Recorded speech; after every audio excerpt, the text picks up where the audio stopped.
Hi, this is part 6 of a response to Who Wrote the Bible series hosted by Robert Beckford. On how you read the Bible and who you think wrote it.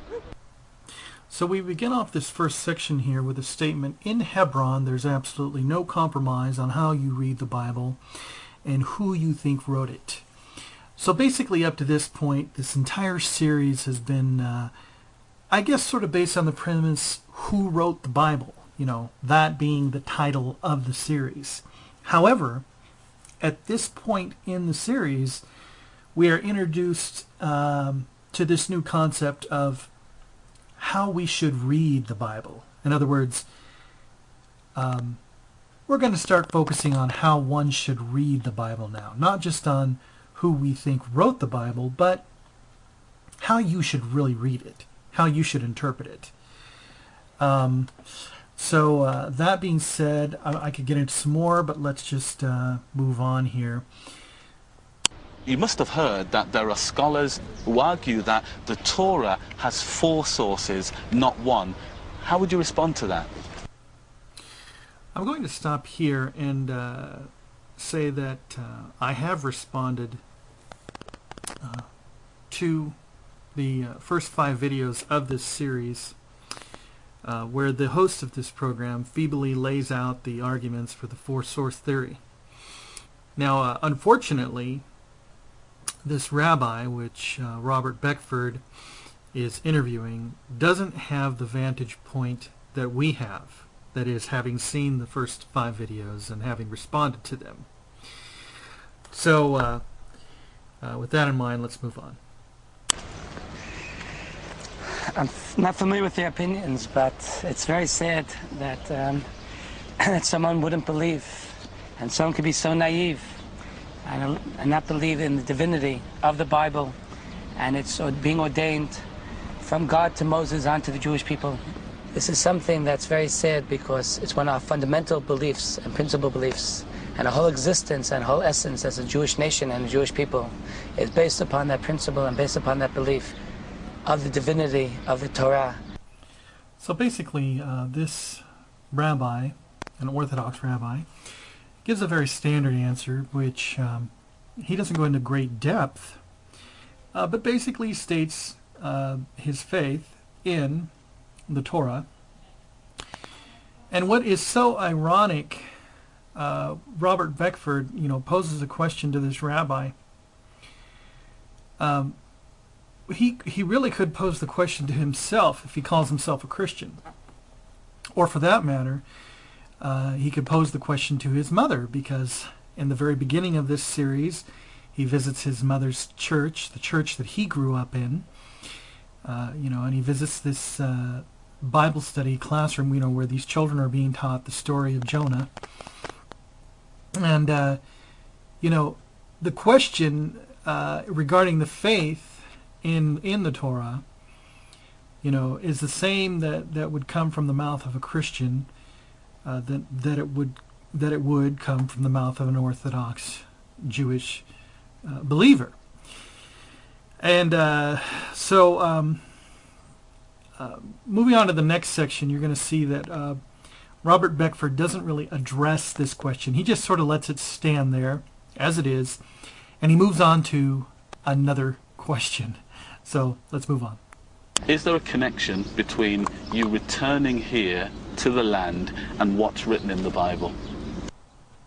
And so now we get to the real question that Robert Beckford is interested in, and that is there a connection between you returning here to the land and what's written in the Bible?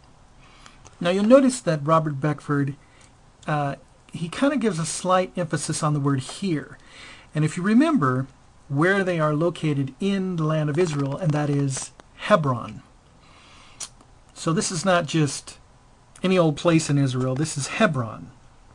And so before we move on, because the answer that the rabbi gives, and we'll get to that, is more related to the nation of Israel, and not specifically this province of Hebron, although it can. So I'd like to go over a little bit of history in regard to Hebron right now. Okay, I lied. Before I get into the history on Hebron, I just wanted to point out that this whole series has taken a turn so drastic, you wouldn't even know that this was about who wrote the Bible. It seems to me that all of a sudden it's becoming a political mishmash of, you know, he's really concerned with the way that the Bible is being interpreted at this point, and not so much about who wrote the Bible.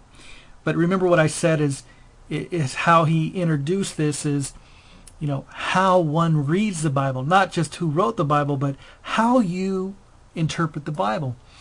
And so anyway, I just thought I'd throw that out. With that said, let's get on to a little clip from the Jewish Library Online.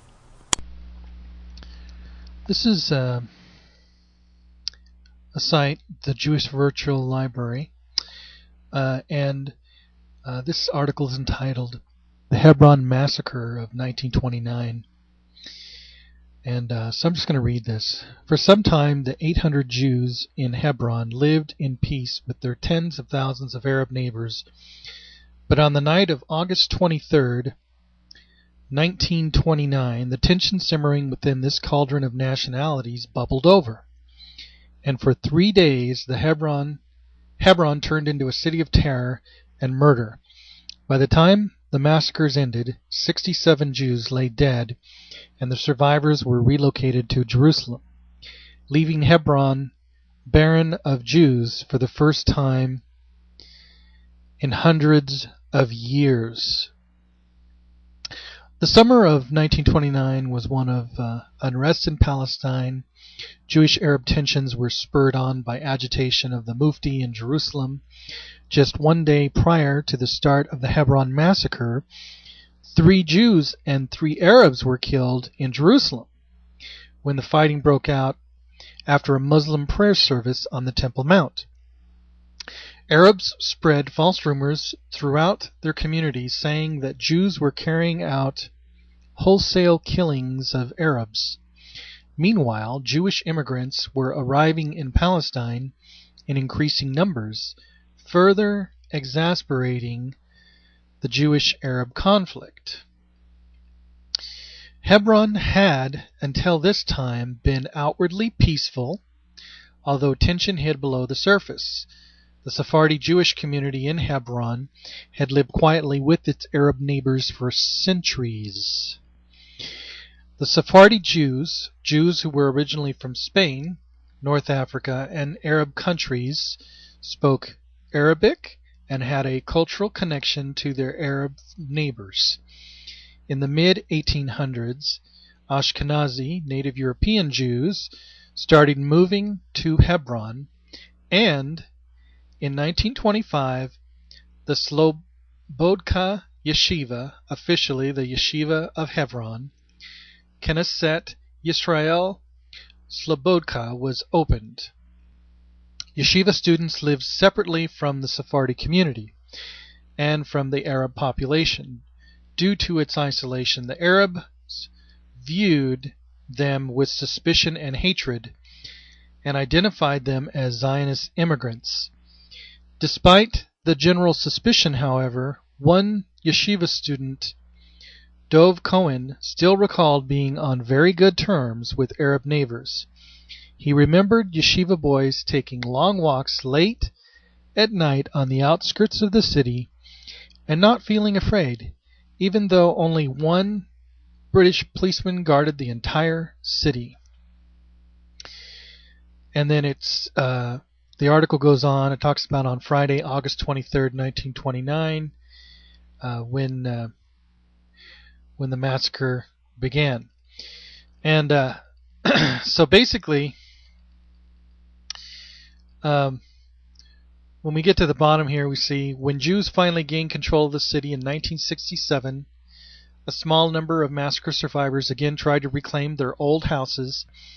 Then Defense Minister Moshe Dayan supposedly told the survivors that if they returned, they would be arrested and that they should be patient while the government worked out a solution to get their houses back. Years later, settlers moved to parts of Hebron without the permission of the government. But for those massacre survivors still seeking their original homes, that solution never came. Here's another article on the Jewish Virtual Library website. And this is a general article on Hebron. Here's the map of Hebron, just south of Jerusalem. And if we go down to about the third paragraph, we see Hebron has a long and rich Jewish history. It was one of the first places where the patriarch Abraham resided after his arrival in Canaan. King David was anointed in Hebron, where he reigned for 7 years. 1,000 years later, during the first Jewish revolt against the Romans, the city was the scene of extensive fighting. Jews in Hebron continuously lived. Jews lived in Hebron almost continuously throughout the Byzantine, Arab, Mamluk, and Ottoman periods. It was only in 1929, as a result of a murderous Arab pogrom in which 67 Jews were murdered and the remainder were forced to flee, that city became temporarily free of Jews. After the 1967 Six-Day War, the Jewish community of Hebron was reestablished. It has grown to include a range of religious and educational institutions. Hebron contains many sites of Jewish religious and historical significance in addition to the tomb of the patriarchs. These include the tombs of Othniel ben Kenaz, the first judge of Israel, and Avner ben Ner, general and confidant to kings Saul and David, and Ruth and Jesse, great-grandmother and father, respectively, of King David. Victims of the 1929 pogrom, as well as prominent rabbinical sages and community figures, are buried in Hebron's ancient Jewish cemetery. And let's just skip down here. After the signing of the Israeli-Palestinian Interim Agreement, Oslo II, authority for most civil affairs regarding Hebron Arab residents was transferred from Israeli civil administration to the Palestinian Authority and the Arab municipality of Hebron. Those services which remain the responsibility of the civil administration will be transferred following the IDF redeployment from Hebron. The IDF, that is the Israeli Defense Force, will retain sole responsibility for the security and well-being of Hebron's Jewish community. And so there's more in here. You could read more on Hebron, but this is what I basically wanted to cover here in regard to the city of Hebron. Okay, so basically, what do we get out of this little history lesson? Number one, there was a Jewish presence in the city of Hebron for hundreds of years prior to 1929. Okay? Now let's just, lay aside the claims that, based on the Bible, that the Jews have a right to be in the city of Israel. Or Hebron, for that matter. Because you'll notice that the way Robert Beckford phrased the question, he wasn't quite specific about the city of Hebron. But as we move along, you'll see that he very much is discussing the issue of Hebron, and not just Israel. His question, is there a connection between you, and he's talking to a resident of Hebron, of the Jewish community in Hebron, and he says, is there a connection between you returning here to the land and what's written in the Bible? And so right now I'm going to just play the answer that this rabbi gives. And you'll note he gives an answer that is in relation to the nation of Israel. He does discuss a little bit about biblical borders and such. It's not a surprising answer to get from an Orthodox Jewish believer. However, it's the best answer that he can give as far as the way that Mr. Beckford is phrasing the question. So here's his answer. Of course, there's a connection. We are right now living out the prophecies that God spoke to Isaiah, that God promised us both in the Torah and the prophets and the scriptures, of how one day the Jewish people will come from a faraway land after persecution. And we've seen, since the rise of the State of Israel, the influx of Jews from four corners of the world. I think it's truly, truly, unremarkably, the fulfillment of a prophecy in our own times and our own days. And of course, when it comes to this big question of biblical borders, it's guided by the Bible and the divine promise. Okay, so there we have the answer of the Jewish rabbi in the city of Hebron. However, I'm going to go ahead and I'm going to add my thoughts, and that is that I do believe that the community in Hebron, I believe they have a right to try to live where their forefathers once lived. That is, I mean, we're talking about in 1967 when they gained back the territory, they wanted to go back to try to reclaim the homes that they had lost in 1929. Setting aside a biblical precedence, for the Jews in the land of Israel and in Hebron for that matter, forget about it all. I mean, just look at the political significance of the fact that, for hundreds of years prior to 1929, the Jewish community in Hebron lived peacefully with the Arabs.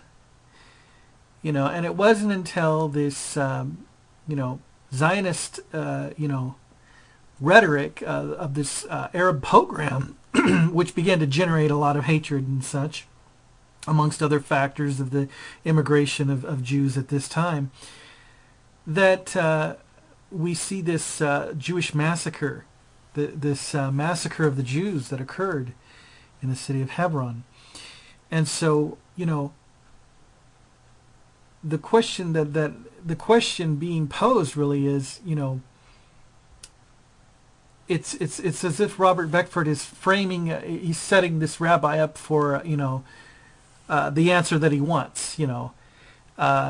It's not in really regard to the whole Hebron situation at all. So I want you to keep that in mind in this next clip that we're going to listen to what Mr. Beckford has to say.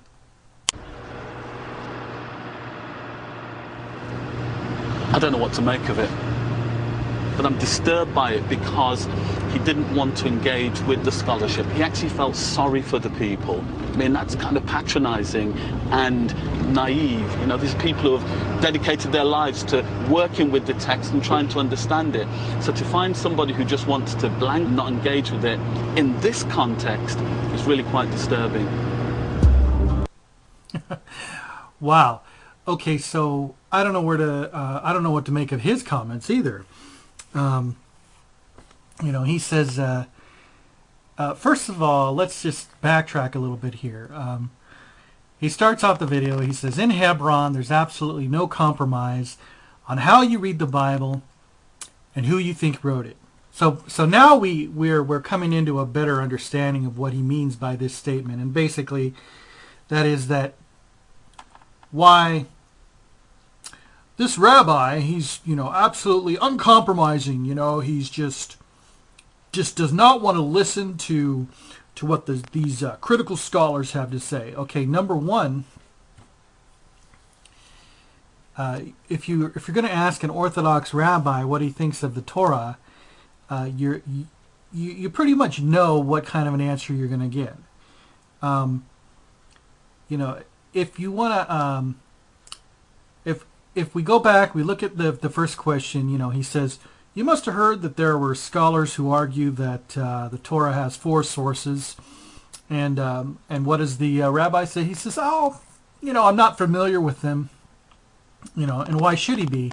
He dedicates his life to living the Torah every day in multiple facets throughout his day. These critical scholars of the 4-source theory have only been going at it for the last hundreds of years. This rabbi and his ancestors have been living out the Torah scriptures, for a few thousand years or more. So, they're doing their business with the Torah and actively living out its principles day by day, while the critical scholars are busy at work picking it apart and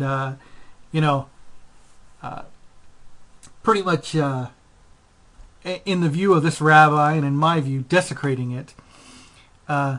So why should this rabbi engage him and for that matter, as he's giving him this interview, he doesn't really say, hey, look, Rabbi, I want you to address these specific scholarly points. I want you to deal with it. I want you to take on this. Now, unless there's some, footage that we do not see, that was edited out, it seems to me that the rabbi is pretty sincere in his feeling sorry for people and, hoping that they could be blessed as he is. But if you want somebody to engage you with the scholarship, well, here I am. I'm engaging you with the scholarship, okay? And the first 5 videos I've laid out answers to most of these questions. I could lay down more and more and more, but then it would just go on forever. So basically, let's just move on from here. Okay. Most Israeli Jews disagree with fundamentalists like Simcat and the settlers. But I think he and people like him read the Bible basically as an imperialist book, justifying their politics. Okay, so more statements that I'm just totally shocked by. First of all, he uses the word imperialist. Oh my goodness. If you want to look up that word, imperialism. First of all, let me just say this. All of the settlements in Israel are within the legal laws of international law. And I'm going to show you where you can get that information. But aside from that, the way he says this, he says, I think he and people like him read the Bible basically as an imperialist book justifying their politics. Okay, now let me just say this again. The Bible aside, if we just look at this from a political point of view, Israel has a right to be in Hebron at this time. They have a right. And they have a right to be in Israel. All of these notions of, they're the occupiers. They're occupying the land. It's all a bunch of, it's all a bunch of misinformation. It's like propagandism. It's just, even our President Obama, has bought into this idea that Israel is occupying this area. But I'm going to show you that no, they're not. They have every right politically to be settling in these areas. And as far as this idea that most Israeli Jews disagree with fundamentalists? Well, that would be interesting. I'd like to see the poll that he has to show in regard to that. I do have a poll from December of 2008 that I'm going to show you in regard to what most Israelis feel about Hebron. And so let me just show you these websites next. Okay, this is the website is ynetnews.com, and the article is entitled "Poll: Most Jews Feel Connection to Hebron," and this is the web link for those of you who are interested. Anyway, the article says almost 3/4 of Israeli Jews surveyed feel an attachment to the West Bank city, with almost half of these attributing this to certain Jewish feelings. This article was published December 13th, 2008. Basically, it says a poll conducted on the heels of the recent eviction of the disputed house in Hebron has revealed that a majority of Israelis, including 61% of the secular population, have some emotional attachment to one of Judaism's 4 holiest cities. The survey was conducted for Ynet and the Gesher Institute by the Panels Institute and included 500 respondents that are a representative sample of the adult Jewish population in the country. The margin of error is 4.5%. So it goes on. It goes on to talk a little bit more about the poll. And so anyway, this is really what most Jews feel in regard to Hebron. Most of them feel a connection to the city of Hebron. Now, in regard to the legality of the Jewish settlements, this website here is Ash or Ash.com, a popular Jewish website. The name of the article: Are Israeli Settlements Legal? And Israel's use of land for settlements conforms to all rules and norms of international law. This is by the Israeli Foreign Ministry. We're moving on. Israeli settlements in the West Bank are legal both under international law and the agreements between Israel and the Palestinians. Claims to the contrary are mere attempts to distort the law for political purposes. Yet, whatever the status of the settlements, their existence should never be used to justify terrorism. The Palestinians often claim that settlement activity is illegal and call on Israel to dismantle every settlement. In effect, they are demanding that every Jew leave the West Bank, a form of ethnic cleansing. By contrast, within Israel, Arabs and Jews live side by side. Indeed, Israeli Arabs, who account for approximately 20% of Israel's population, are citizens of Israel with equal rights. The Palestinian call to remove all Jewish presence from the disputed territories is not only discriminatory and morally reprehensible, it has no basis in either law or in the agreements between Israel and the Palestinians. And this goes on to talk about the various agreements between Israel and the Palestinians. If you're interested in reading more, why don't we just skip down to the bottom here. In conclusion, the oft-repeated claim regarding the illegality of Israeli settlements has no legal or factual basis under either international law or the agreements between Israel and the Palestinians. Such charges can only be regarded as politically motivated. Most importantly, any political claim, including the one regarding settlements, should never be used to justify terrorist attacks on innocent civilians. So basically, Robert Beckford is saying that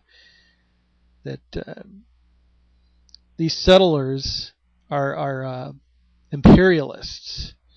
He's basically throwing out this I don't know what you call it, hot word, politically incorrect word, and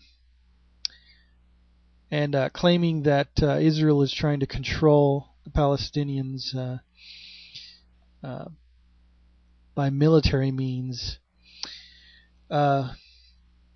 So take it for what it's worth.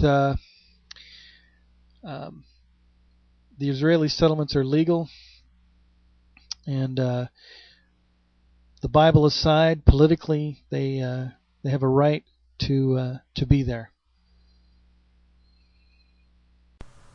Okay, so basically, he said that he believes that people like this gentleman and people like him read the Bible as an imperialist book justifying their politics.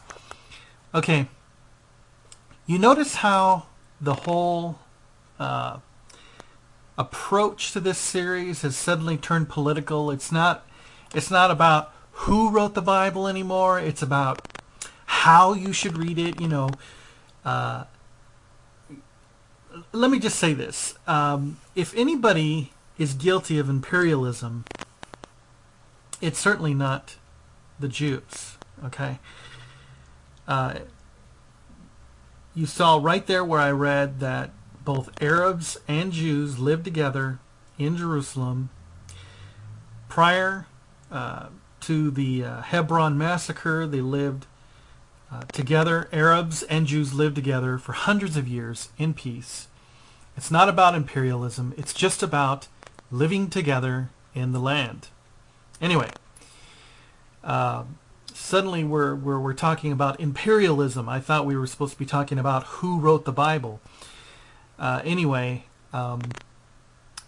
let's move on. Just a short drive through the hills, there are people who are completely opposed to the settlers, but who believe in the same Bible stories. And so he says, just a short drive over the hills, there are people who are opposed to the settlers, but who believe in the same Bible stories. Well, he really doesn't have to drive too far to find somebody who is opposed to the settlers, because he can just look right in the mirror at himself, because obviously these are his feelings. He's opposed to the settlers. And when he says the settlers, he's obviously referring to the settlers of Hebron. But if you recall, his original question was in regard to the entire land of Israel. And so one begins to wonder if perhaps he is, focused on Israel as a whole.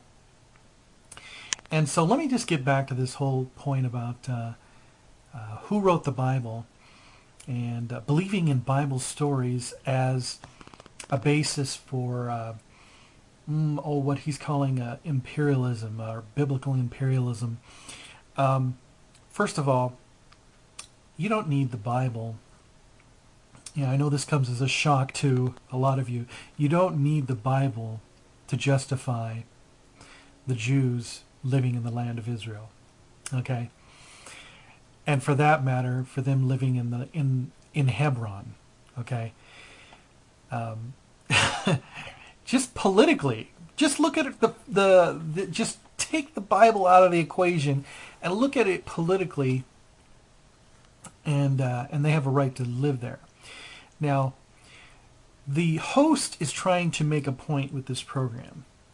He's focused on those who do use the Bible as a means to justify their living in the land. Now, this is because they believe in the Bible, and they believe that the Bible was inspired by God, So really, I think this is more of an issue of, one's belief in inspired literature.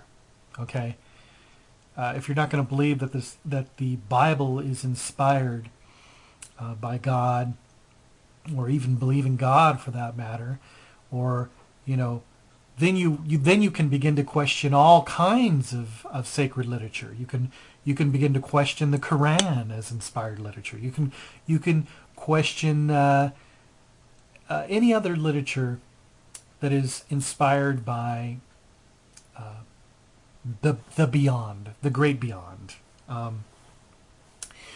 But again, you know, he's getting caught up in this question of, you know, how you should read the Bible. And anyway, let's move on. I'm on my way to Bethlehem, which is under Palestinian control, and it's separated from Jerusalem by this big, massive wall. The reason I'm going there is because the story of the Exodus, while it's sacred to the Jews, also matters to Palestinians, and these ones are Christians. Okay. So he's going over into Bethlehem, and he's going to talk with some Palestinian Christians. And he says, the reason I'm going there is because of the story of the Exodus. While it is sacred to the Jews, it's also sacred to the Palestinians. But these ones are Christians. Okay.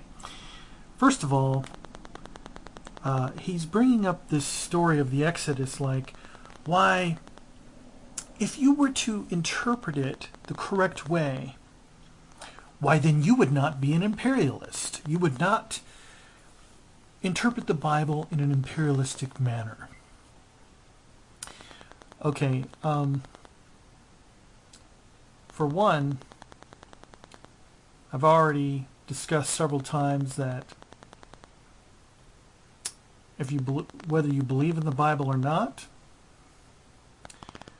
whether you believe in the history of the Exodus or not, or you just believe it's a story, it really doesn't matter, because looking at the political history alone, the Jews have political reasons for being in the state and choosing to want to coexist peacefully with their Arab neighbors. Okay? And again, I have to ask, what does this have to do with who wrote the Bible? Okay? Nothing really. It doesn't have anything to do with who wrote the Bible. So you begin to ask, why does this story of the Exodus, why is it such an issue? You know, well, it's an issue because most biblical criticists will even question the historicity of the Exodus. So if the Exodus never occurred, then why the Jewish nation's history is nothing but a book of fairy tales, you know. They have no reason to live in the land because the Bible is just a book of stories. It's not real. And again, you know, you want to believe that? Fine. You can believe that the Bible is just a book of fairy tales. But secular history alone is going to justify the Jewish people living, coexisting peacefully with their neighbors in the area. So, let's move on.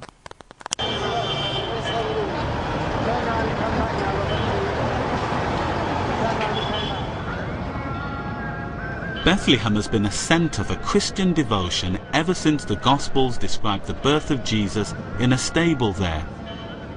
But its biblical history goes back much further. It's also said to have been the birthplace of King David.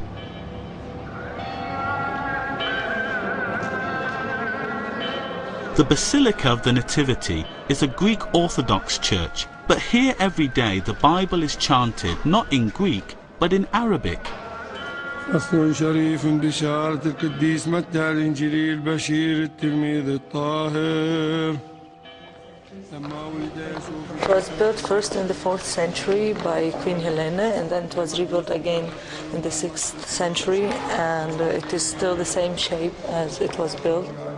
In accepting the Jewish Old Testament, Palestinian Christians are accepting with it the Exodus story, one of the foundations of Judaism and the basis of Zionism. Okay, so there you go. And he throws that zinger out there. He says, these Palestinian Christians are accepting the Exodus story, one of the foundations of Judaism and the basis of Zionism. You know, so he wants to throw Zionism into the mix now. Why, it's because of Zionist imperialists that, that Israel, that these Palestinians, these poor Palestinians are being occupied, their land is being occupied by Zionists. Well, so, again, I have to ask, what does this have to do with the topic, who wrote the Bible? Nothing. It has a lot to do with how you interpret the Bible, And again, as a Christian, you can interpret the Bible from a Zionist perspective, or you don't, or as a non-Christian, or as an unreligious Jew, or just a political Zionist. See, here's the thing.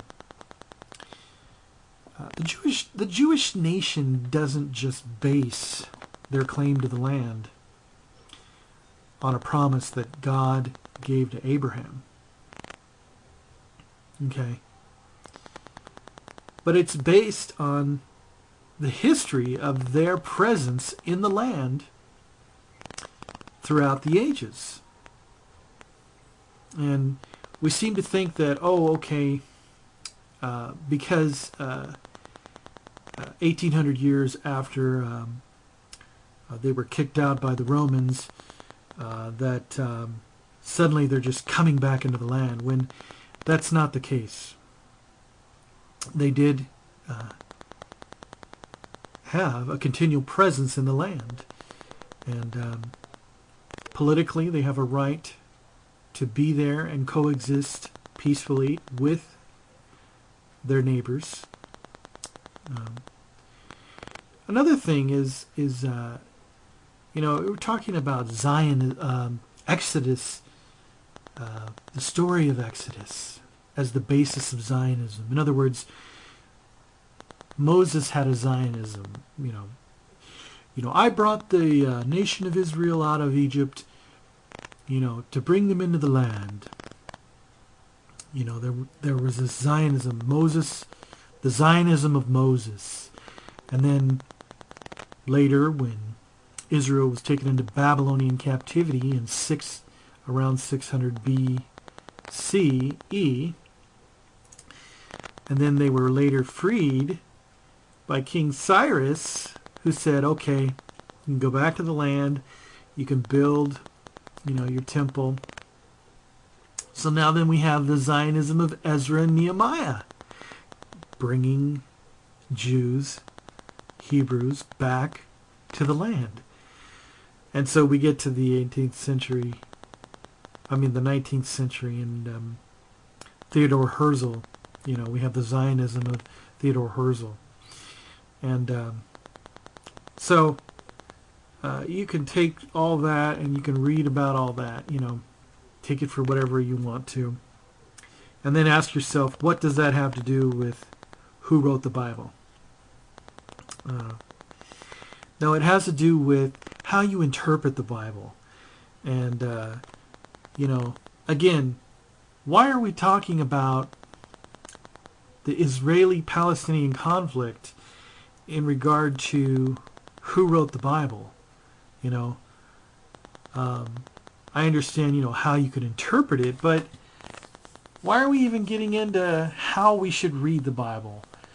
Aren't we really concerned with who wrote the Bible here? Anyway, let's move on. Don't you feel you're taking on the story of your oppressor? And if that's the case, will it ever set you free? So now he says, don't you think you're taking on the story of your oppressor? And if you are, how will that ever set you free? Okay, number one, shouldn't he be posing like a similar line of questioning to these two ladies as he did to the rabbi? To me, it just seems so off on another topic. But in regard to that, he seems to be just pitting, the Jewish idea against the Christian idea, which, is a main fallacy that, of replacement theology, or can be. And, he's just getting into, again, how it's all in the interpretation of whatever you believe. It's all in the interpretation. And he seems to be emphasizing the point that, these Jewish people, they're believing that they are, that they're going to enslave these people. I mean, that's what it sounds like. It sounds like, he starts bringing up this whole idea of occupation. It's just a bunch of propaganda. Anyway, let's move on. What does it mean as a Christian today, living in Palestine under occupation, by somebody who's using that particular book to say, I'm not supposed to be? Now, turn it on the other side, and I say, no, because that book says no human being, even in that book said the Jews, but it gave the right for the people of God to seek liberation. And we are the people of God too. We're not people of a lesser God. Okay, so she said a lot there, but basically brings up the whole topic of occupation again. And I just like to point out that the idea of occupation is really just a propagandist approach to the whole situation. Bethlehem, the city that they happen to be in right there, is not an occupied territory, okay? That is a territory that is under the authority of the Palestinian National Authority. So, to say that it's occupied is really kind of, well, it's just an idea that's being perpetuated upon a lot of people in the world right now. And the other thing is that when she talks about somebody who's using that particular book to say that I am not supposed to be, in other words, we're not particularly talking about the rabbi in this previous sketch, because I can tell you right now that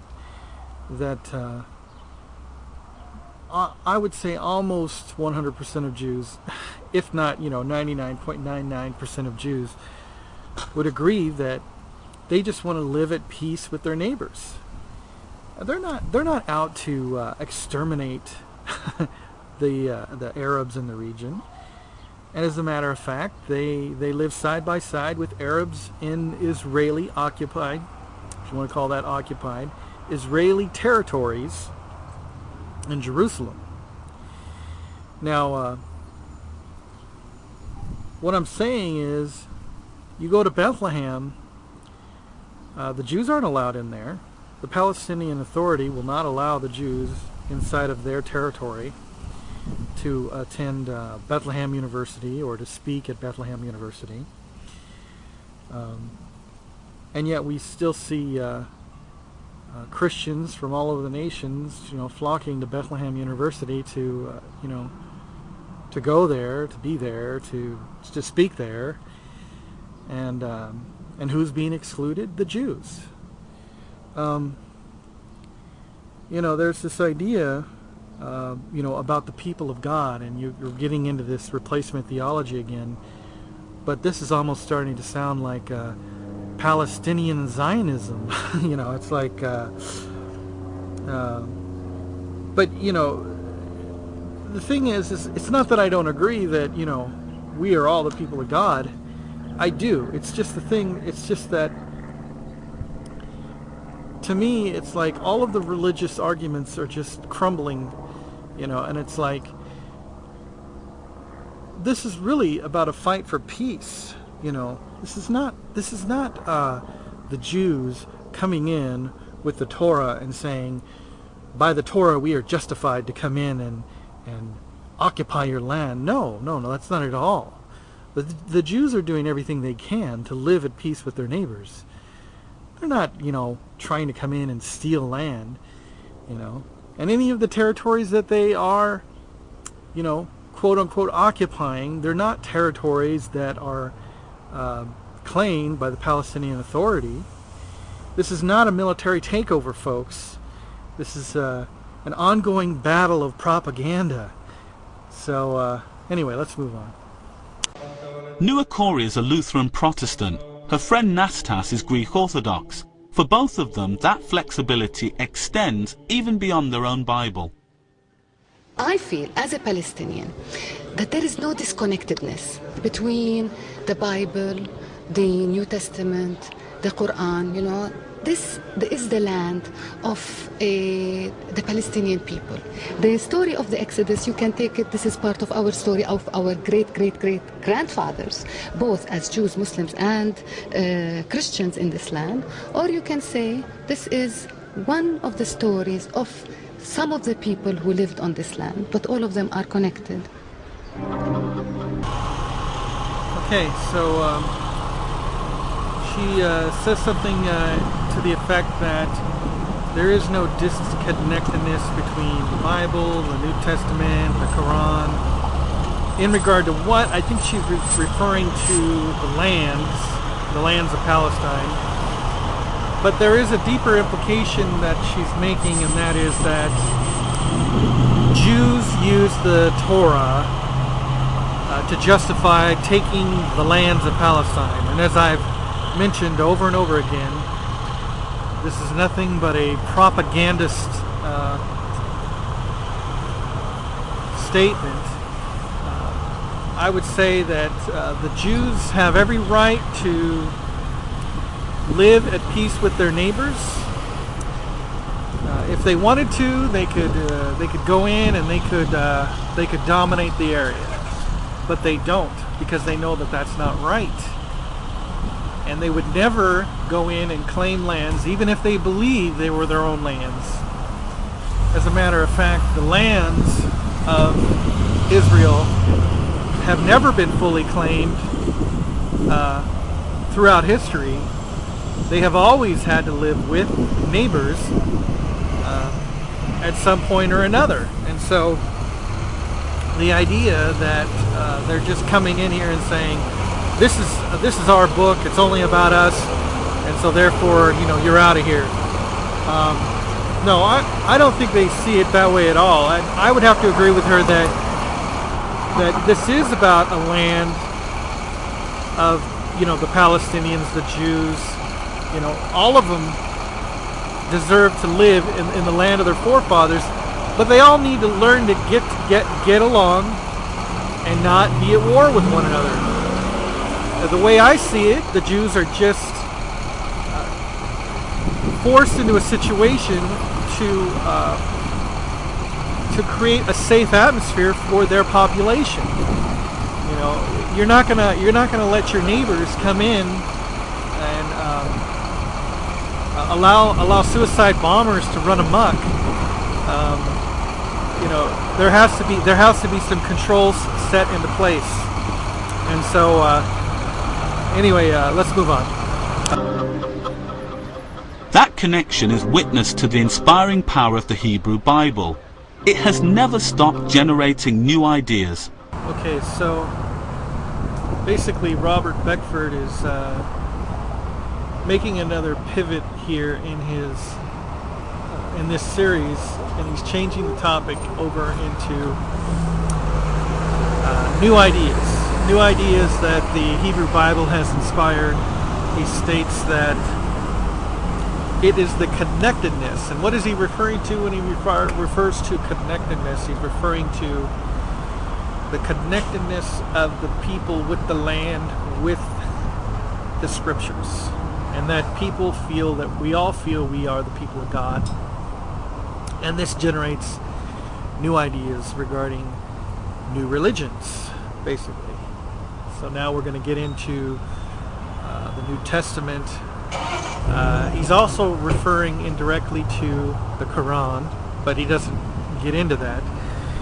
So basically, he says that it is this connectedness which is a witness to the power of the Hebrew Bible to inspire new ideas. To me, it's kind of odd to me that he would talk about the Hebrew Bible as being something powerful and something inspiring when he seems to be tearing it down during this whole series. But this is to be expected from a liberal point of view. At any rate, let's go ahead and continue. In fact, just as the Old Testament was becoming complete, the ideas of the new one were beginning amongst the writers of the Dead Sea Scrolls. The link can be found in what is called the Thanksgiving Scroll. In it, a desert hardliner describes himself in a way that to any Christian will seem incredibly familiar.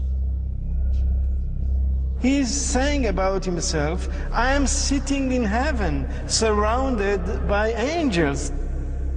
This is exactly how Jesus is describing himself in the New Testament, seeing himself with divine quality, but at the same time, suffering servant.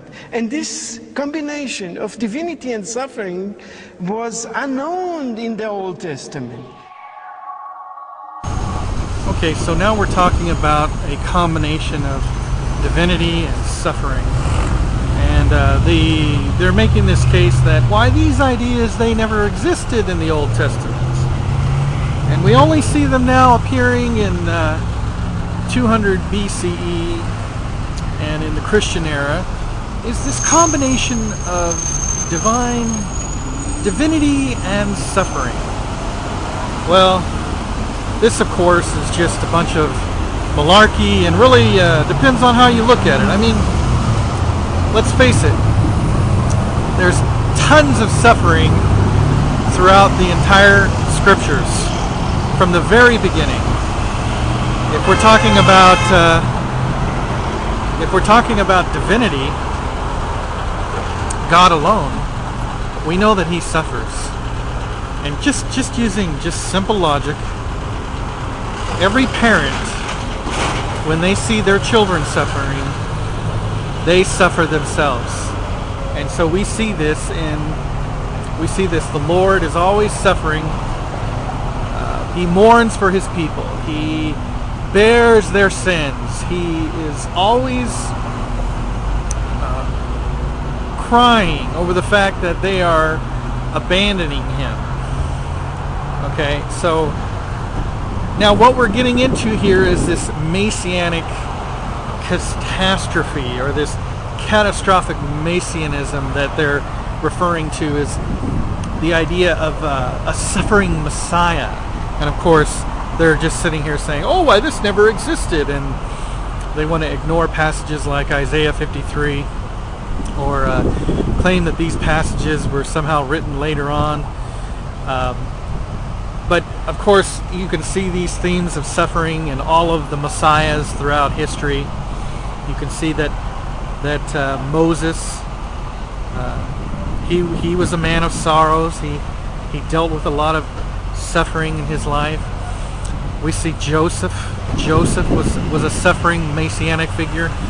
We see the idea of suffering Messiah. Now, what they're talking about too is the combination of a divinity and a messianic figure. But I've dealt with this in other videos, and if you look at the angel of the Lord who appears to Abraham we can look at him as a type of Messiah who saves his family, who saves Lot and his family from the destruction of Sodom and Gomorrah.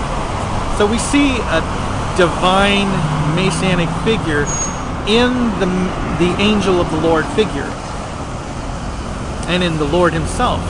So this notion of why this never existed in the quote-unquote Old Testament, they want to call it, but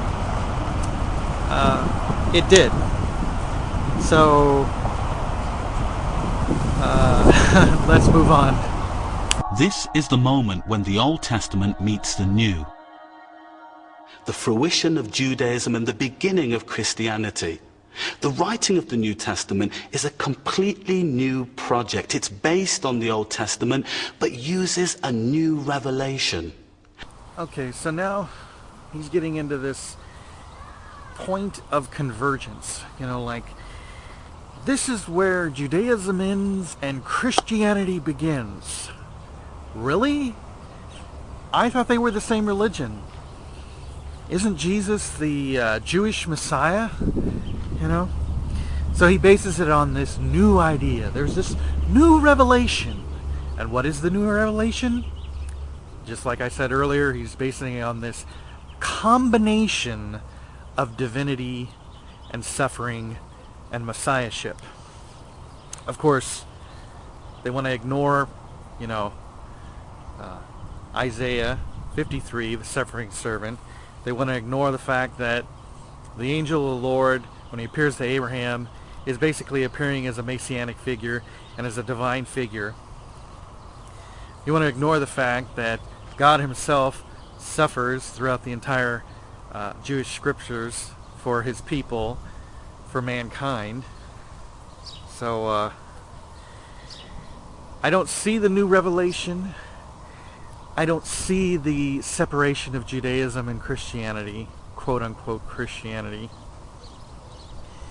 So at this point, no, I am not impressed by the presentation.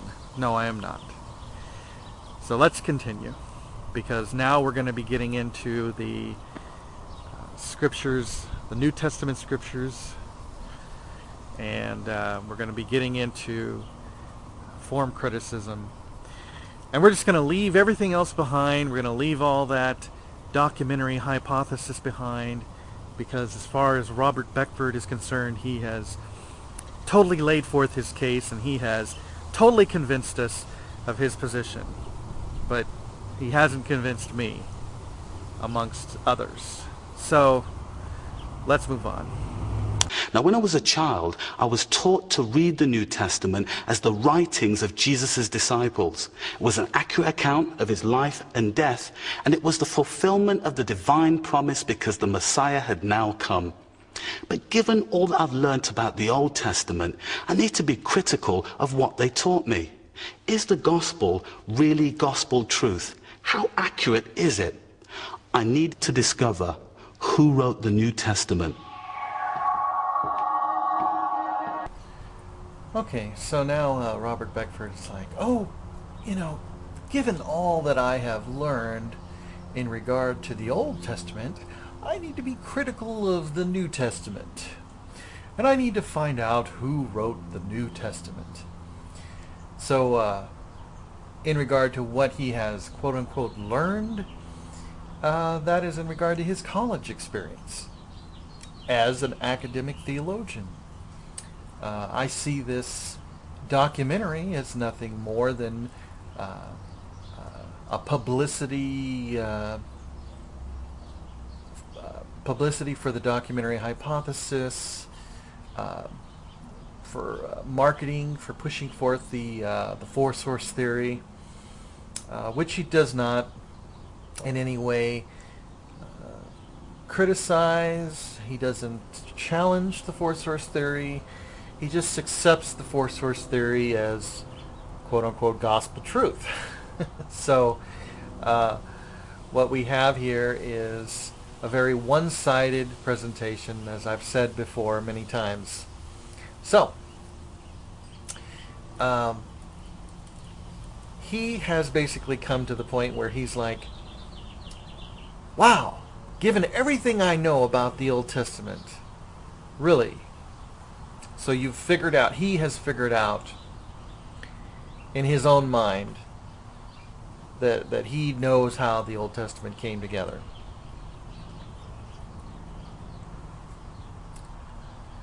Yeah, well, I've come to a belief myself, you know. I have a faith. He seems to feel that his is a little more, quote-unquote, scientific, but he has yet to show the science behind it. So, with all that, he has pretty much just dismissed everything and said, you know,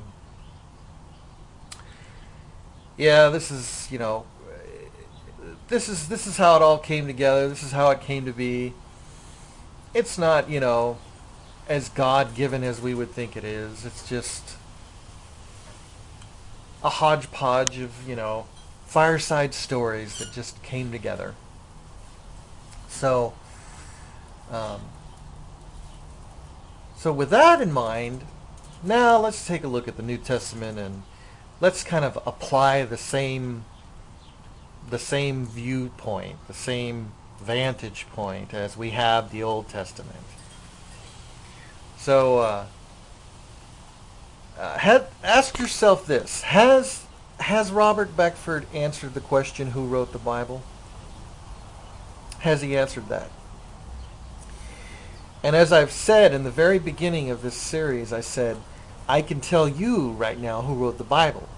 Men wrote the Bible, inspired by the Holy Spirit. Now, you can believe that, or you don't have to believe that.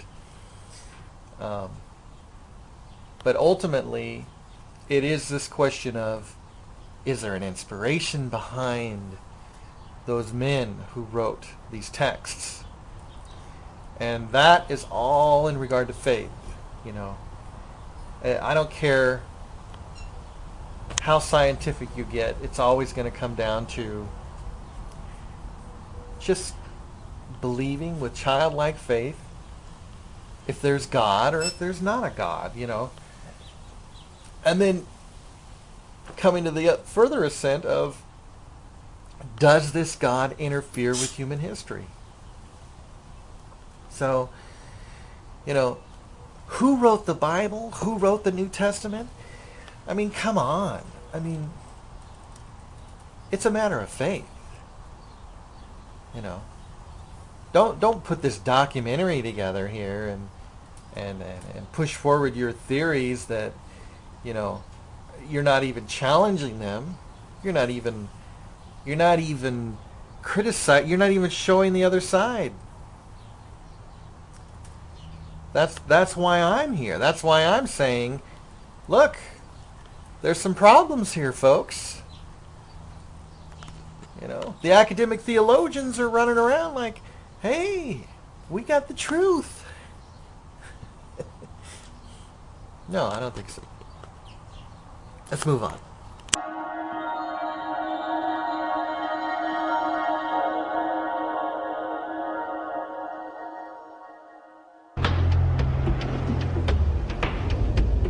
I journeyed through the Holy Land and found that the work of the Old Testament writers was far from straightforward God-given history.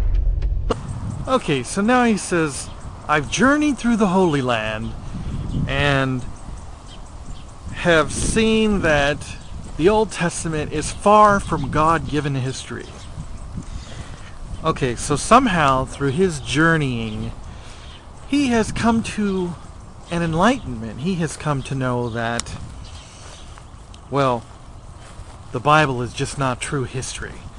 You cannot accept the Bible as a historical document. So says Robert Beckford. However, what I have shown in my first 5 videos of response to this series, Who Wrote the Bible, is that there are indeed answers to many of the questions that Robert Beckford puts forth. And most of what this documentary puts forth is massive amounts of speculation, especially in regard to King Hezekiah. And you can see that in the first 5 videos of my response, and where I deal with those questions of historical accuracy. But the bottom line is this: I still believe the Bible to be an accurate historical portrayal. Now, what he is talking about is a God-given history, as if he's attaching this, well, God wrote the Bible. In other words, God didn't write the Bible, he didn't write it, and therefore that's why it's not historical.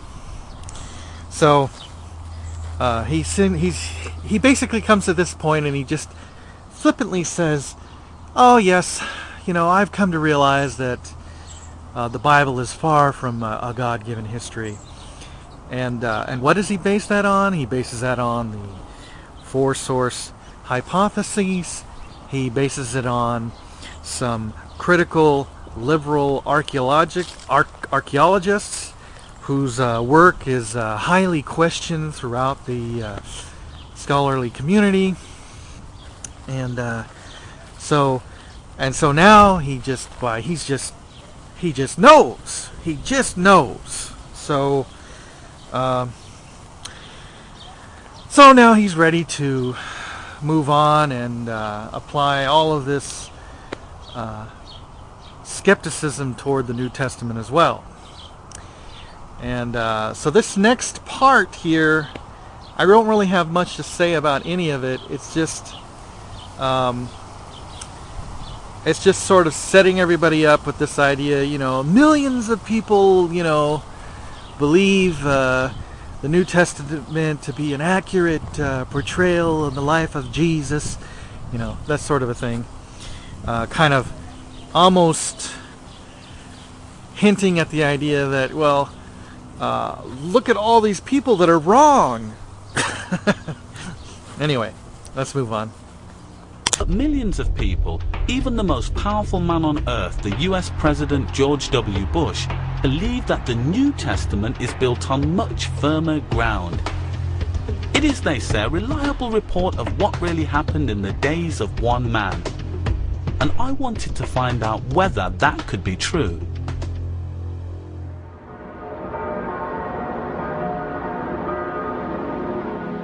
The Via Dolorosa in Jerusalem.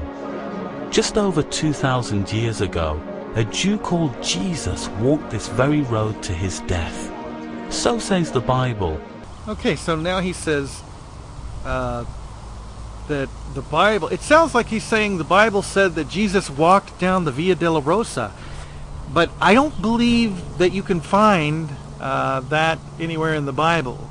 I've never saw in any biblical concordance the Via Dolorosa. So maybe he's just referring to the general crucifixion, which is probably what he's doing, but there's so much mixture of tradition and biblical text going on in this documentary. It's hard to know what he's actually believing here or putting forth. But so says the Bible, or in this case we're talking about the New Testament.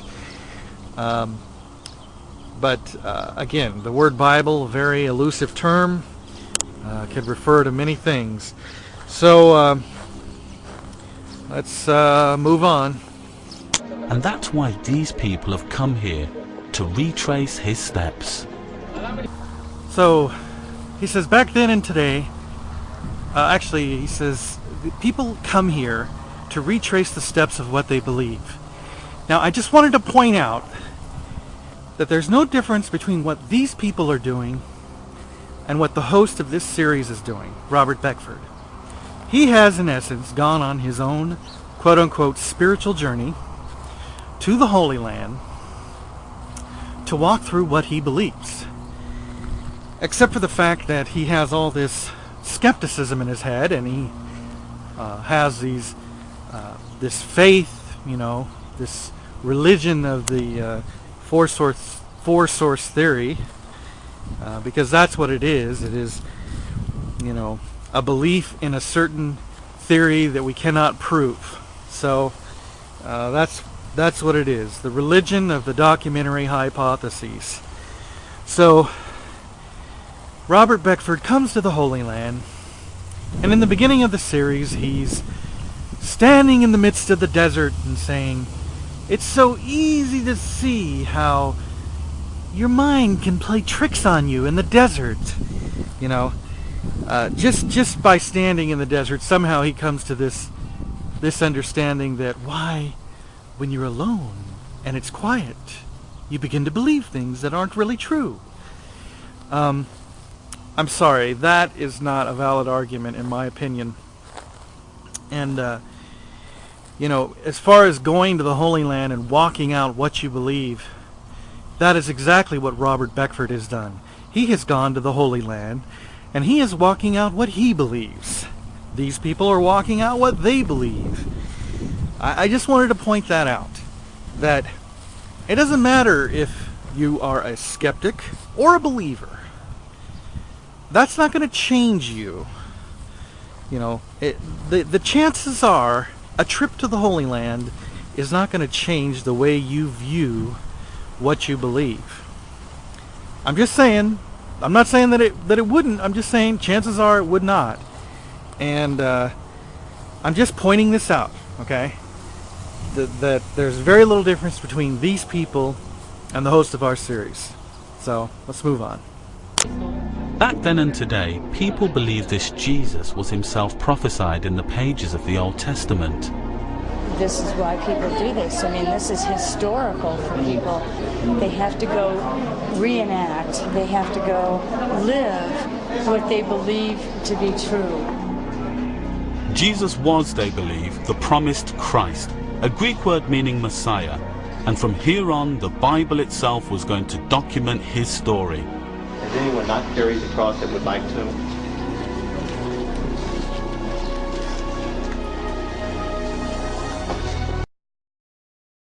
Okay, so now we reach the end of part 6 of Who Wrote the Bible. And I'll be working on part 7. I've been taking more time lately to get this done, as I feel that it's better for me to address each point that needs to be addressed and not put a time limit on myself. I want to thank all of you that are continuing to watch this series. God bless you all. Keep seeking truth, and part 7 should be out hopefully before the end of the year. All right, God bless.